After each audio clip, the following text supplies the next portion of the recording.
I hate the idea of a spratchet, which today I learned are the plastic dividers used in checkout lines that say, "This is almost mine," and "This is almost yours." But the ones I speak of are more metaphorical, they're common, they're social, and a bit allegorical. These social spratchets affect us to no end. They create new enemies rather than new friends. Speaking of friends, how many have your back? How many are Hispanic? How many are Black? What does Black History Month mean to you? Well, you know, as an educator, I think it's important that we center and celebrate Black history every single day of the year. I do think that Black History Month is important. As it was developed by Carter G. Woodson, the idea was to take time and recognize the achievements and contributions of African Americans. And, you know, when he developed this back in the day, there was not a lot of that information available. And even still, you'll find that a lot of classrooms, a lot of textbooks, they don't take the time to stop and center and really appreciate this rich history. And so Black History Month is very important because I think it is a month when we can, as a nation, stop and acknowledge these important contributions. But I do think that Black History Month is a beginning; it's not the end, right? Like it's a great time to take a minute and acknowledge these things. But really, we should be doing this all year. Black History Month is an opportunity to raise very intentional awareness about the experience of Black people in this country, and a reminder that it's the shortest month of the year, so we need to be doing this every day, 365. So it's just such a warm feeling as soon as February 1st hits.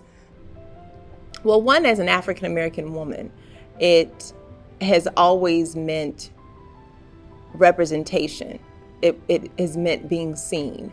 It has gotten much better than it was when I was a child, but it was many times that was the only time I saw movies where Black people were the protagonists of the movie, and the story was not about their struggles with white people, right? That it was the story of Black people being themselves, being in their own environments. I would only see those during Black History Month, so it became very important, like being very excited. That was the time that we would talk about Black history in school, and we wouldn't talk about it anymore, you know? So over the course of my life, it's been important culturally to me.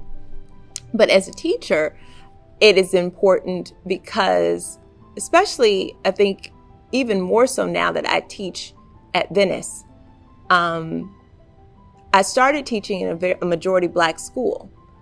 So a lot of things I didn't have to explain, things that were just kind of understood.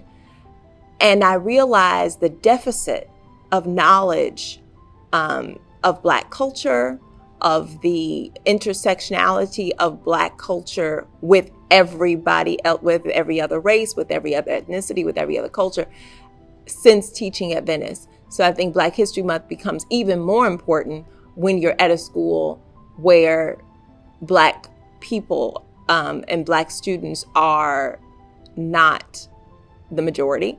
And they're, not even, I don't even believe they're 10% of the population, because you really see, you get out of that bubble and you see, wow, there's so much that the population of our society doesn't know about Black people that they should. Most people would say either tradition and history. To me, it's not only our history, but where we would like to go. It gives a moment for people of the current generation to reflect and be grateful for the things that our predecessors have been through. And in my own sense, I feel like it's a time for us to think about where we want to go as a culture, as a people. Black history is really an exploration of American history, because to be real, American history wouldn't be what it was without Black history. I mean, call it what it is. America became the wealthiest nation in the world on the backs, on the sweat, on the literal blood of what have then African slaves. So I don't really think we could have a conversation about America without talking about Black people in America and their contributions to it. How did it feel to be part of the Black History Month Assembly and just overall putting it together? It was definitely fun participating in the assembly. I've been dancing for a little while now on Venice's Spirit Squad, and I also help create the PBG step team. So that was our second official performance, and it was just fun seeing everyone's reaction, being around people that look like me and just encouraging me. Like, it's definitely monumental and a moment for the books. It was very good. As a host, it was my first time actually doing an assembly. As me, I'm stage shy, so it kind of like, it brought out my personality more and who I was and who I'm capable to be. When I was little, I wasn't really able to do many shows as well as I did the assembly. I felt everybody felt well appreciated in me, and very excited and great at how I did. So I did a duet with one of my closest, greatest friends, and then I did a group dance, the Not Another Breakfast Club. Basically, I felt really good about it. I feel like I got my message through. A lot of people came up to me afterwards and told me I did good. I showed emotion. I think I got my message through clearly, and I think a lot of people felt it, and I felt really good after. It was definitely a collaborative effort. Our leader, Miss HT, Miss Knox, our counselor, our school climate advocates, Miss Brittany, Miss Asia, also our campus aide, Miss Taylor, Miss Candy, and the students. The students really were the impetus for our creating that production to highlight poetry, music, dance, gospel. And we also collaborated with the music department, the art department. It was a collaborative effort to celebrate the contributions of African Americans and Black people during this time. The music wasn't chosen by me. I let them choose their music because they're going to express what they express best. I coach them. What does it sound like? Is it in balance? Is it in tune? Does it deliver an important message? What's the message? How is the message going to be perceived? One is a Cameroon folk song. Oh, come sing a song. If you go to Cameroon, the people in Cameroon are so musical and beautiful, and the whole island just vibrates with this amazing, beautiful rhythm that we can't reproduce. That music wouldn't be available to us. Gospel wouldn't be with us. Rock and roll wouldn't be with us. Blues wouldn't be with us if it wasn't for the influence of African-American backbeat, rhythm, and harmonies. It wouldn't exist in American music. Keep Your Lamps. A traditional choral gospel piece. The text, keep your lamps trimmed and burning. Get ready. The text was taken from the Underground Railroad and was for persons to move from the south to the north. Keep your lamps ready to go. We will lead you to freedom, but you've got to be ready at a minute's notice. So the trio that you heard of our amazing women, who, by the way, Estrella and Lauren are auditioning for Vox Femina, one of the premier women's leading groups in the city. And they will be probably the only African-American girls to audition. Got it? How does it feel to have a program like BSAP here at Venice? It's like a family. Just like I have a basketball team, it's just like having a family, and it's always someone here to talk to, and it's enjoyable. I love it. I always get to talk to Miss Knox back there. Wonderful lady. Honestly, I love it here. It's a very good group and club. I admire it a lot. Miss Knox, Brittany, Asia, Miss T, they bring out my personality more than what it was before. I love that everybody's just themselves when they're together, and I love that we can just express ourselves and we can just be ourselves without being judged.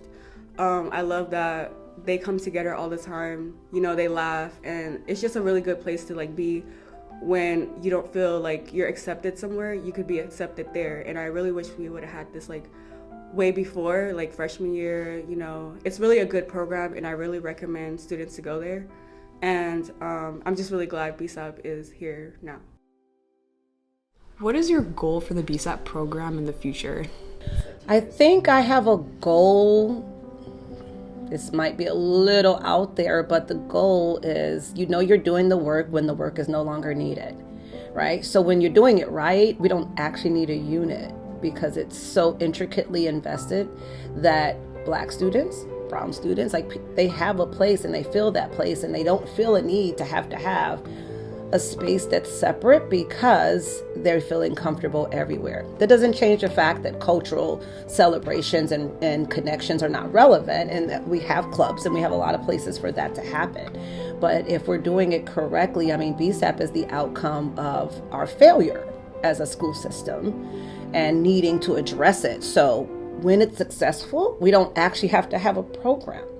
We can just all find ways where everyone's needs are being met and it doesn't have to be specialized, right? So that would be a true sign of success when we get there, and not just because funding is gone. My goal is just to continue to make our students feel comfortable, and not even just our Black students, but all students on campus, on any campus, because we're here for so long in the day.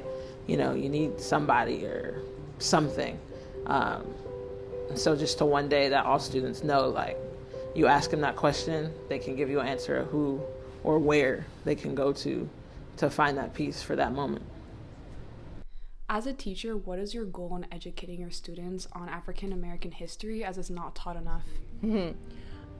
I want people to understand, and not just students, but just people in general, society, and I think it starts with schools, to understand the extreme contributions that Black people, African Americans, have made to this country for free,